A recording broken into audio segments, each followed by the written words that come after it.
Hi అండి, అందరూ ఎలా ఉన్నారు? Welcome to my channel Suresh vlogs అండి. ఇంకా గగన్ని సాయిని తీసుకొచ్చేద్దామని అక్క వాళ్ళ ఇంటికి అయితే వెళ్ళాము.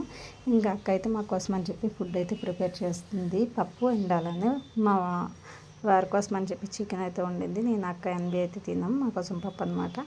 ఇంకా అలానే అక్క వాళ్ళ ఇంటి దగ్గర ఖాళీ స్థలం అయితే ఉందండి. అక్కడ ఇలాగా బావ అయితే చెట్టుకి ఉయ్యాలైతే కట్టాడు. సో వీళ్ళైతే ఈ 4 రోజులు ఈ చెట్టు కట్టిన ఉయ్యాలతోనే ఎంజాయ్ చేసినట్టున్నారు. మేము హాస్టల్ డేస్లో అంతే అండి, శివరాత్రికి 2 చెట్ల మధ్యన తాడేసి కట్టుకొని ఇలాగే ఊగేవాళ్ళం. ఇప్పుడు అంటే జారాడు బిల్లు అవి పార్కులు తీసుకెళ్ళడం స్పెసిఫిక్గానే. అప్పుడైతే ఇలానే చెట్లు ఉంటే అటు ఉయ్యాలక ఇలాగే కట్టుకొని ఊగేవాళ్ళం అనమాట.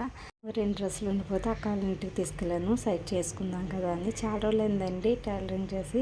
నేనైతే ఒక డ్రెస్సు కుట్టి ఆ తర్వాత బావ వాళ్ళ ఆఫీస్కి అయితే వెళ్ళాను అనమాట. అక్కడ కొంచెం వేపాకులు జామకాయలు అవి తెంపుదామని. సో మా వారైతే ఎక్కిరిస్తున్నారు, కానీ చాలా రోజులు అయింది, బాగానే స్టిక్ చేసి ఇది